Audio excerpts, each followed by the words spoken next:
观众大家好，本期为大家倾情吐槽下超喜欢你的100个女孩子，又名为百人女友。目前番剧与漫画仍在连载中，小说已有1册，但比起番剧和小说，漫画也靠神奇的画风将整部作品起死回生，定下了整部作品由攻略妹子的恋爱日常扭转为搞笑猎奇与精神污染。彼女が欲しい。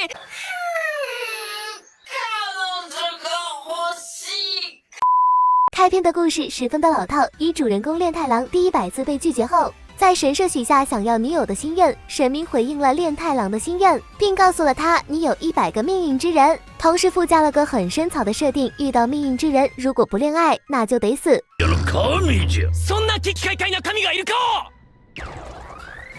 然后一个个贴着各种2次元萌系标签的女孩子开始投怀送抱，被炼太郎一个个拿下。其实看这部漫画很容易让人联想到平淡如水的剧情，流程化的攻略，非门向 Galgame 套路大集合，无外乎就是相遇，女生遇到问题，炼太郎解决问题，女生收入后宫，后宫一片和谐。至此，这部普通校园合家欢的故事并不具备多少吸引力，即便是加上作者在剧情中添加的残念 Neta 吐槽，这部漫画在当时的读者眼里看来也基本是要被腰斩的下场。直到漫画故事进行到17到19话时，剧情开始按下了加速键，这时炼太郎的后宫大计遭到了第一批女友中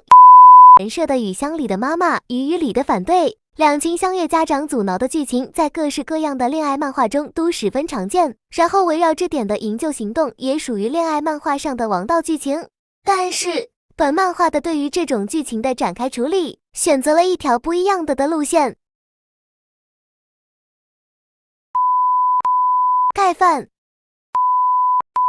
是的，作为女友的与乡里的妈妈也是炼太郎的命运之人，同时母女2人达成了恋爱关系，事件的处理也迎来了皆大欢喜的结局，真不愧是在 Young Jump 上连载的作品。本来我以为这就是作者能力的极限后续的展开就像是将包括我在内的读者们绑架到了一辆暴走疾驰的列车上，后来在炼太郎带着某位女友去见家长时，还顺便拉着女友的奶奶一起坠入了爱河。再强调一次，女友的奶奶，时年89岁的女友的奶奶，也是炼太郎的命运之人。认真讲，炼太郎与女友们的日常恋爱细节什么的已经不重要了，这些对当代人类为时尚早的抽象狠活，将这部漫画彻底的推上神坛。而百人女友环绕的互动也不存在什么甜甜的日常，实际上的炼太郎与众女友的互动则重新定义何为男人的浪漫，画面上的冲击让人两眼一黑。作者中村利斗和野泽学子的战斗力仍在飙升，目前2位作者的创作不再受到任何公式化的约束，对于我们读者来说，哪怕他后面都是重复的套路，只要能够出完100个女朋友，那也足以载入史册。